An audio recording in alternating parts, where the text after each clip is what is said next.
Welcome to BookWorthy. Today we're talking with author Becca Wierwille, and I had the privilege of talking with her back in season 2 about her middle grade debut, Road Trip Rescue. But today we're talking about the third book in this trilogy, Road Trip Redemption, hitting shelves in April. So Road Trip Rescue followed Kimmy's story, and Road Trip Return, the second book, follows a character named Daniel, who we met in book 1.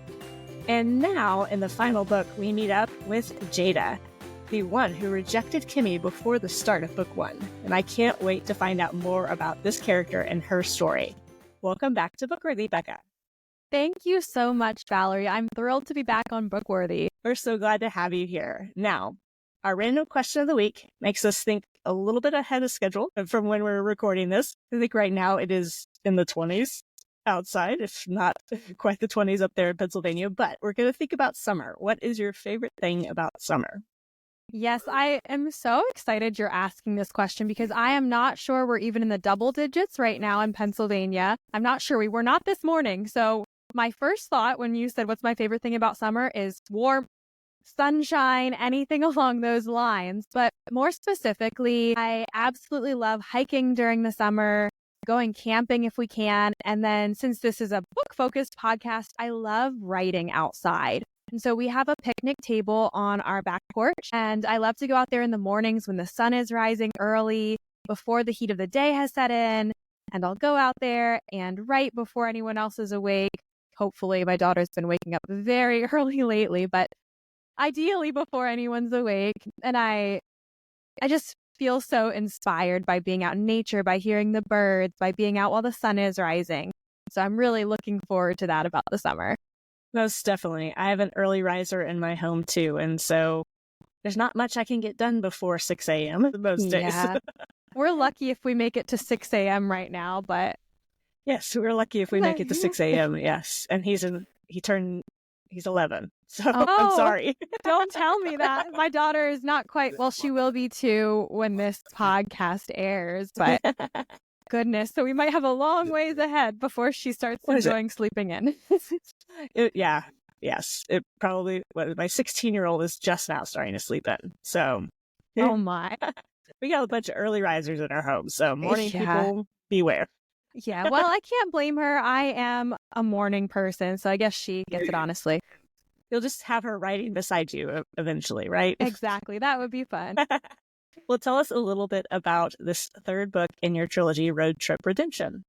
Yeah, Road Trip Redemption really brings the whole Road Trip Rescue series full circle because, like you mentioned, it's the story of Jada. And Jada is a character who, if you've read book 1, you probably don't like very much. She betrayed Kimmy, she hurt her, said some really unkind words to her, and that destroyed their friendship. And so now we get Jada's side of the story, and years have passed since that incident with Kimmy, and she really regrets it. She tries not to think about it a lot, but it's always been in the back of her mind, haunting her. And at the opening of the story, Jada is bullied herself, and the instance of bullying reminds Jada of how she hurt Kimmy and brings it into her mind in a whole new way. And then, right at the end of that first chapter, she and her sister are driving home from school, and they hit a dog. The dog is okay. I know that sounds very ominous, but they just graze the dog. He's okay. But this dog reminds her of Kimmy. And I suppose if you haven't read book 1, I don't want this to be a spoiler, but something about this dog tells Jada that maybe this is the dog that Kimmy lost several years ago. Aww. And so Jada becomes determined to reunite Kimmy with this dog, convinced that if she can do it, and if it is Kimmy's dog, that maybe Kimmy will be her friend again. So it's Jada's redemption story. It's Jada's exploration of what it means to be forgiven and find forgiveness with Kimmy, but also with herself and also even with God. She's convinced that she's a terrible person. And so there's lots of pretty deep themes of forgiveness and redemption that go through this story, as the title would imply. I was really excited to hear that you were going to be bringing Jada into book 3. I think even back when we talked about book 1, I was like, I need Jada's story. I need to hear it. And I'm glad. What made you choose to write her story? That's funny you say that because I didn't get people telling me that necessarily, that people wanted Jada's story. I had people telling me they wanted Daniel's story. That's why book 2 happened. The reason Jada's story happened, I really just felt like God put it on my heart. I felt like there was a third book in this series. I felt like there was something that needed to close the whole series out. There's themes of forgiveness that run through the whole series, and we have this unresolved conflict with Jada, even though Kimmy has moved on in book 1. We never see Jada's side of things. And so I felt like God had put it on my heart that we needed Jada's story. And honestly, I was a little resistant at first because I thought, no one is going to want to read Jada's story. No one's going to like her. No one likes to read books about someone they don't like. But the more I felt like God was tugging me in that direction, the more I was like, okay, I need to give this a chance. And so I wrote the first chapter and I rewrote it with the help of my critique group, being like, we're not quite there yet. We still don't really like her yet. And so after lots of rewrites and lots of help, Jada's story started to take shape. And by the time it was finished, I've had several readers tell me that it is their favorite of all 3 books, that they connect more with Jada than they did with either Kimmy or Daniel, which was a really exciting surprise. I had someone say that it gave them Little Women vibes, which is a high compliment. So it was a really fun story to write. It was fun because in some ways, it's very different from book 1 and 2 because the characters are different. We don't see Jada really in the first 2 books, and her sisters go on the road trip with her, and we've never met them before. So it was a new cast of characters for most of the story. But then also it was like book 1 in reverse, kind of. And you'd have to read the series to understand what I'm saying. But because of that, it really felt like the perfect conclusion to the trilogy. It does sound like it's going to wrap everything up and bring everything full circle to where we as the readers have this full release of, okay, we understand it all. Because that's the greatest thing about taking a character that you normally wouldn't like or don't, we don't like her come in book 1 because she rejected the main character. But to see her side of the story, see how her life is changed by the rejection she gave, because we do impact people. We impact people positively and negatively. And just that to hear that side of the story, to hear that process, I think we've all been there. We've all been on the wrong side of a conflict, and to be like, okay, I have to both forgive myself as well as the people involved. And sometimes forgiving ourselves is the hardest part. Yes. Yeah, absolutely. And not only like concluding the series and bringing those themes forward, like the themes of forgiveness, the themes of friendship that run through all 3 stories, but to be able to see the way that Kimmy and Daniel have transformed too. They don't come in this story till the end, and I don't want to spoil anything, but just to be able to see the way the characters have grown was really fun for me too. Although it is going to be sad now to be done with the series and to leave the characters behind because they all feel like my friends. So that feels that. Well, that's one of those about writing stories, with characters. You spend so much time with them and you get to know them so well. Or, there's probably things about Kimmy, Daniel, and Jada that you don't put in the book that you've had to think through. And it's like, them so intimately. And then you're like, I guess we have to walk away from this story a little bit. And that's always a hard place to get to as a writer, I'm sure. Yeah, it's bittersweet. Indeed. Now, what do you hope to communicate to kiddos who read this book? I hope that kids who read this story see that they are not beyond redemption. God invites them to be redeemed. He invites them to be forgiven. And that even if they've really messed up in the past, that they're not beyond his forgiveness. They're not beyond his love.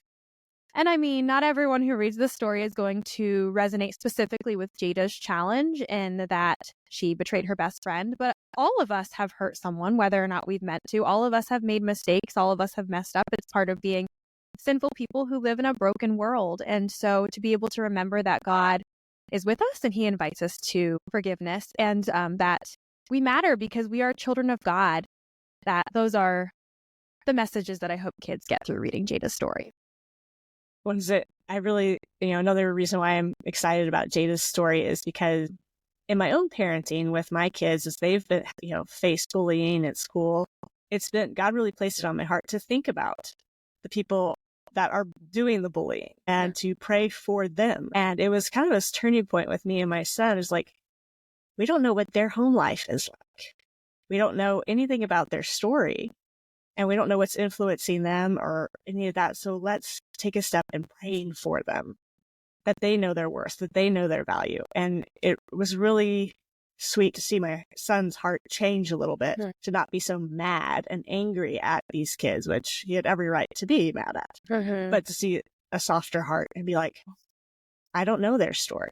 And there's always lots of things behind the scenes that we don't see with people. And that's what made me really excited about That's really beautiful that you and your son were able to pray together for kids who've been sweet. bullying him. And it is hard sometimes when someone has done something really cruel to us, especially when we know it was intentional. It can be hard to step back and remember, okay, they are also created in the image of God. They are a child of God. They are loved. It can be really hard to have that perspective and to remember that everyone has a story. And like you said, that there are things going on behind the scenes. There's pain. There's probably a reason that they're acting out of some sort of hurt in their own life. And that's a really hard thing to step back and see, but it's really beautiful that your son was able to do that and that you could see the way that was transforming his heart. It's one of those, we always say walk a mile in somebody else's shoes, but when we're hurting, it's hard. We just want to feel justified in our anger and our hurt, which, we can be given whatever the situation is, but to step on the other side and to see where I need forgiveness just as much as Jada does. I need, to change my ways just as much as anyone else. And so I love how books can do that for our kids, that, no matter what situation they've stepped into, whether they were the bully or the bullied, and to kind of be like, okay, how could I look at this differently? Because, like you said, Jada wasn't your first pick to be in book number 3, but to be like, okay, let's look at this a little differently. And I think that there's something really sweet to take, like you said, bringing it full circle from, Kimmy and Jada, and just, I'm really excited about the book for sure. Yeah, part of all of my stories, I love to write books that remind kids that they're wonderfully created. That's in my bio, I think. Wonderfully created for the unique adventures in their lives. And so Kimmy was born with one hand like I was. And that was something unique about her, where, like you're saying, readers could step into her shoes. And even if they don't have a limb difference, they could see what it might be like for someone with a limb difference. And then Daniel is neurodivergent. And so kids could step into his shoes and kind of see that he sees life a little bit differently. And now Jada, she's different too, because she's on the other side. She was the one who was the bully. And so a lot of kids might not have put themselves in the perspective of the bully like that. And so this is another way to be reminded, like, okay, we are all wonderfully created by God. And so I like that about Jada's story too. Too fun. Now, when did your writing journey begin, Becca? Well, I've always loved writing.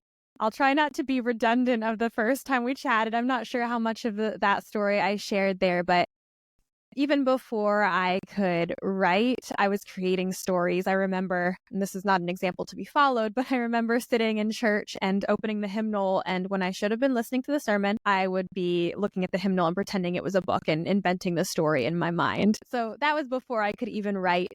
After that, I was always creating stories, but it wasn't until after my husband and I got married that I really started diving into the publishing industry and learning about what books are out there and what would I want to write, because I was always all over the place and writing all sorts of different genres. But it was at that point where I was like, okay, maybe I actually could try this publishing thing. And that hadn't been something that I'd really considered before as a real possibility. So it's been about 8 years since I've started really researching and diving into the publishing industry. And then Road Trip Rescue was published in 2023. So it took a while, and it does take a while. That's publishing.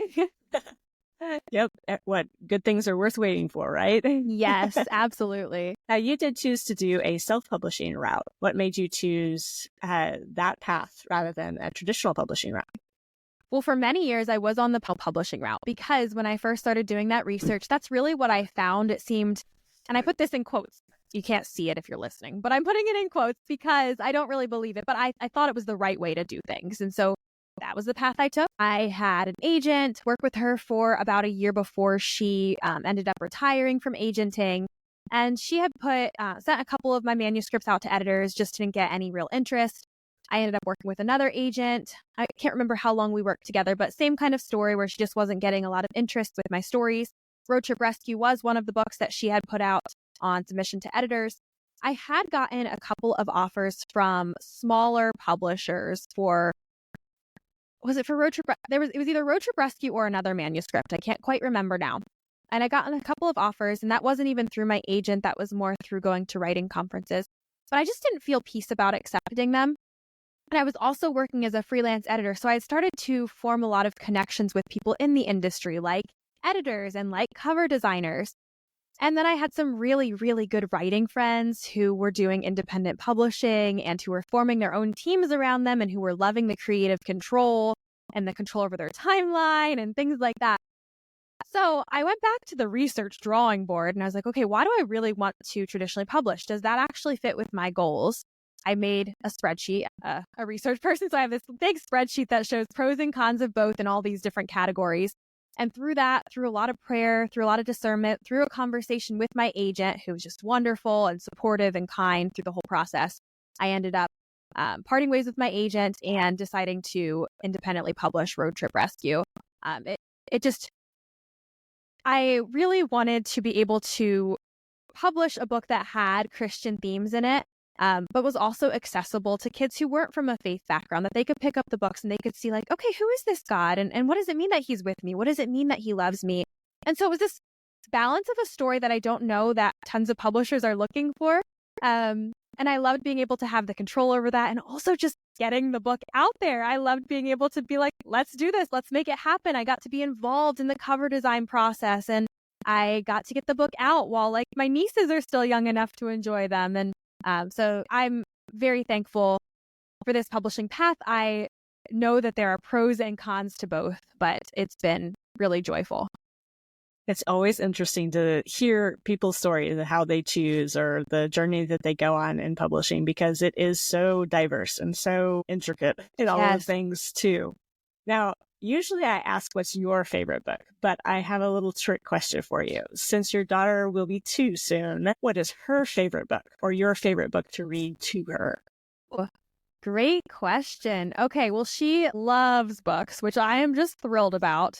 Reading books is her favorite thing. Today, she emptied her entire bookshelf into her laundry basket, which, I mean, anything with books is great, so that's fine. I like the Llama Llama books. Those are fun to read aloud, and she really likes those. So she'll go for Llama Llama books. And I really like Ellie Holcomb's board books. So we have 3, which I don't know if she has more than that, but we have Don't Forget to Remember, who sang the first song, and Sounding Joy, which was her Christmas board book. I think she has one more coming out here soon. Well, that's exciting. We will have to get it because those are just delightful. And she has songs that go with them too. And so now we've listened to the songs enough that when I read them to her, I'll just sing them. And I'm not a good singer, but she's so sweet. She's like, Mommy sings, Mommy sings. Like, there's something about a mama's voice singing that's always sweet. Yeah. But those books are just, they have such a great rhythm and the pictures are so sweet. The Sounding Joy one was my favorite Christmas book to read to her because she would sing, at the end, she'd go, joy, joy, joy, which was really sweet. So those are some of our favorites. So the list goes on. And she's at the point now where we'll read books like a dozen times in a row and she knows a lot of the words. So I can pause and she'll fill in the missing words. It's a very sweet. Yeah. Now, quick question. Have you noticed a trend that usually the last sentence of children's books has the word again in it? Well, I haven't, but now I'll have to look out for that. It's funny because I noticed this when I was reading to my boys when they were really little. It's like within the last 2 sentences was always the word again. And so as soon as you stopped reading, my boys would say again. And I'm like, oh, that's how they get you. That's how they get you every time. It was like again and again and again. I'm like, ooh. That's so funny. It was a fun pattern to discover. Yeah, I'll be looking out for that. Or at least the word somehow suggested to read it again. Yeah, I mean, that's definitely her word after the book is done. It is again. So, yeah, I'll have to look out for that. That's really funny. And it was funny because when I would skip that word, they wouldn't say again. So I was like, I'm seeing a trend. Interesting. Yeah. Well, Becca, what's one of your favorite children's books other than your own? I really love Anna Rose Johnson's middle grade books. She writes historical middle grade, and she's a Christian author. Her books, I don't think are with a Christian publishing house, but you can definitely tell the faith themes that go throughout them. The first book was The Star That Always Stays, and her newer one is The Luminous Life of Lucy Landry. Have you read these books? I haven't read them, no. They're very delightful. She's quickly become one of my favorite middle grade authors. And I'm not always like a historical fiction fan, but these are just beautiful stories. They're kind of like have a classic feel, very gentle and heartwarming, and the kind of books that I feel like I could read again and again and not get tired of them. So I really like those. I have to check the last two sentences to see if there's the words again. Yeah, I will. I have them on the bookshelf behind me, so I'll have to check that later. Too fun. Well, Becca, what can we expect next from you? Well, I'm currently working on my next series. I haven't yet released details about it. However, by the time this airs, I may have. So if you want to hear more, you can follow along with me. Check my newsletter. My website might also have information about that now. But I can tell you that it's a mystery series about a girl and her dog who live at a Christian camp. Okay, so similar themes a little bit. We got to have the dogs, got to have the outdoorsy themes. It's going to be shorter than Road Trip Rescue, so they might be more closer to chapter book length. We'll see. Right now I'm kind of dancing between chapter book and middle grade, and it might just be there. It might just be kind of like a bridge between chapter book and middle grade. So hoping to maybe have some illustrations in these. We'll see. That's exciting. You always need good books that'll bridge that gap from, building that confidence of those early reader books to middle grade. And just, those books are so important. Well, where can people find out more about you and your books? My website is just my name, BeccaWierwille.com, but I know Wierwille is really hard to spell. So if you go to BelovedChronicles.com, that's my publishing name, that'll take you right to my website. And from that, there are links to wherever you can find my books. I also you can buy the books from me directly on my website. So if you want signed copies, you can get them there. And I do have a free gift for email subscribers. I have a couple free gifts, but the one is the Road Trip Rescue devotional, and I think it's road trip activities and family devotional, something like that. So it's a devotional that has road trip activities that go with each one. It's a free ebook and audiobook, so you can use whichever works best for your family. So that's free to newsletter subscribers. And I also wanted to mention that I have a new podcast with my friend Amanda Trumpauer, who is also a Christian chapter book and middle grade author. It's called Ice Cream with Authors. And we interview, like you, Valerie, Christian children's book authors, but specifically chapter book and middle grade. And it's kind of designed like mini author visits that your kids can enjoy right at home. It seems like maybe for homeschool families or even in classrooms, it could be a fun thing, especially if you have kids who might want to be an author one day and want to hear from lots of authors, which is something I wish I had when I was young, when I didn't really think about how being an author is something that I could actually do if I wanted to. So would love for you to check out that podcast as well. That sounds like a lot of fun, and definitely with all the different schools out there, a great resource for, both teachers and homeschool parents to use as well. So I'm excited about that new adventure for you and Amanda. Thank you. Yeah, we're excited too. It's been delightful to talk to so many other authors, and it makes me understand, Valerie, why you do this, because it is such a joy to get to just chat and consider that work. Yeah, it's fun to see people being creative and using God's gifts to do great things, whether it's to have a devotional that's specifically to Christian audiences or a book that does kind of go more towards general audiences, but to know that there is just that beautiful gospel, Christ-centered view behind it is just so much fun to see people working in their giftings for sure. Yes, and you have such a great variety of authors on here too. It's a lot of fun. Well, Becca, thank you so much for joining us today. Thank you again for having me, Valerie. This has been so much fun. And thank you for joining Becca and me on this episode of the BookWorthy podcast. Check the show notes for any books or links that we discussed, and let us know in the comments what is your favorite thing about summer. And be sure to check out BookWorthy's Summer Reading Challenge. And like and subscribe so we can discover more great books together. Happy reading!